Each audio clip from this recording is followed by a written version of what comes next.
All right, you cool cats and kittens, we're here back again here for our little math on 6.2 reflections. Our central question today is, how can I use the coordinate plane to help me create a reflection?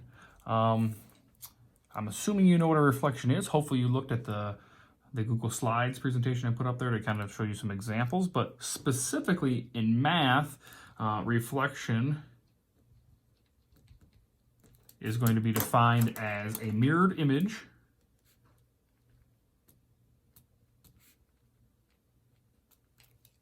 of a figure. And right now we're going to be working only with two-dimensional figures. As a result of a transformation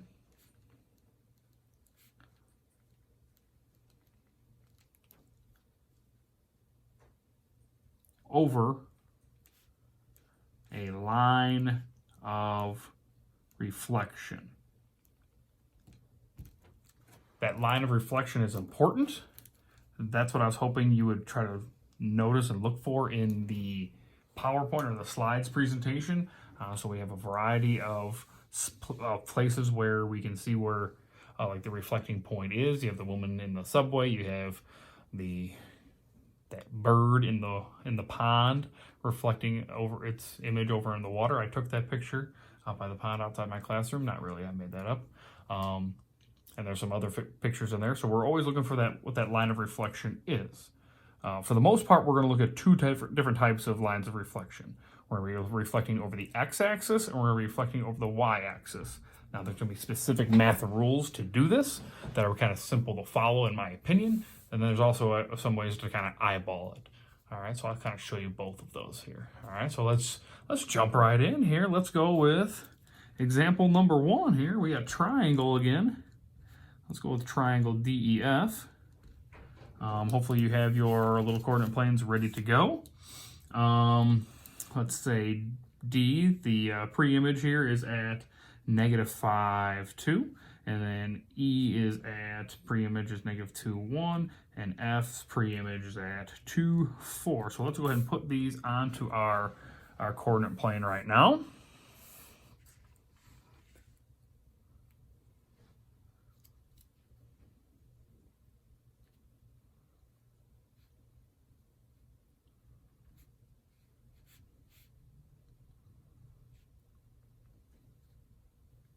Connect our dots.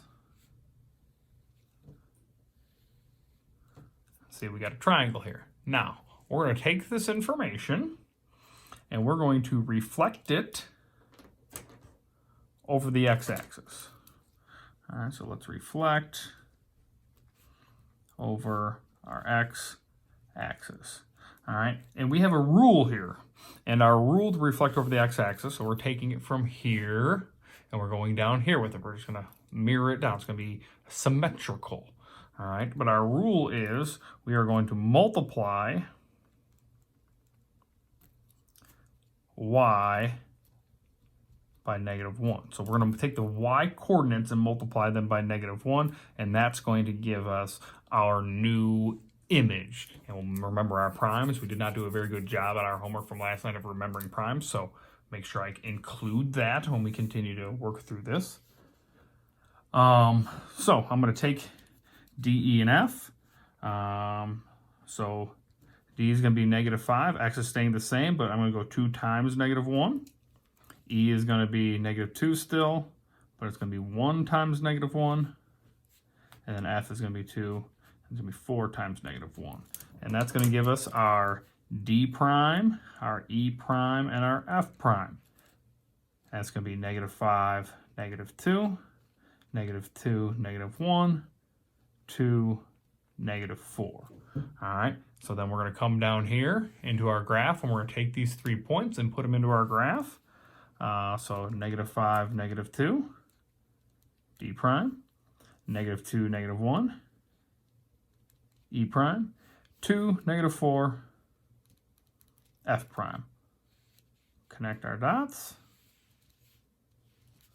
and you should see that it's symmetrical over our line of reflection, the x-axis. That was using the math part. I can kind of use the eyeball test and say, all right, well, let's look at D. If we're going to reflect over the X, D is here on this line 2 away from the X, so let's stay on this line, go 2 away on this side. E is 1 away right here, so I'm going to go 1 away here. F is 4 away, so let's put F4 away here. So that's a way we can eyeball it if we can't remember our specific rules. All right, so that's one example here of reflecting. Now let's do our other example, example 2.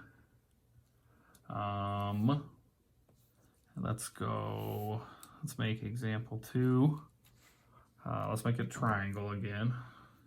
Try to avoid making too many points here. Let's make it A, B, and C.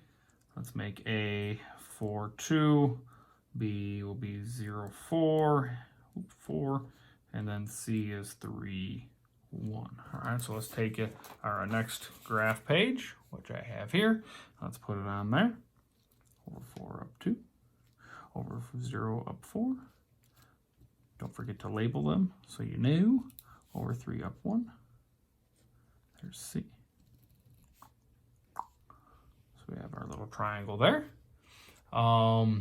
Before I get going and I forget like I usually do, our movie quote for today is, "I make car parts for the American working man, because that's who I am and that's who I care about." All right, so hopefully you know that quote. That's from a classic movie from the mid-90s from my youth. All right, so today, or on this example, we are going to reflect our ABC triangle. We're going to reflect it over the y-axis this time. And our rule is, for reflecting over the x, we're going to multiply the y by -1. So we're reflecting over the y. Oh, you guessed it. We are going to multiply x by -1. All right, so we're just kind of switching those two around a little bit. All right, so let's do a little bit of handiwork here. This is going to be -1 times 4, and 2 is going to stay the same. -1 times 0, and 4 is going to stay the same. -1 times 3, and 1 is going to stay the same. All right, and that's going to give us an A prime, a B prime, and a C prime. And that's going to give us -4, 2, 0, 4. So that didn't change. -3, 1. All right, so we're going to go to our graph here. We're going to put those points on there.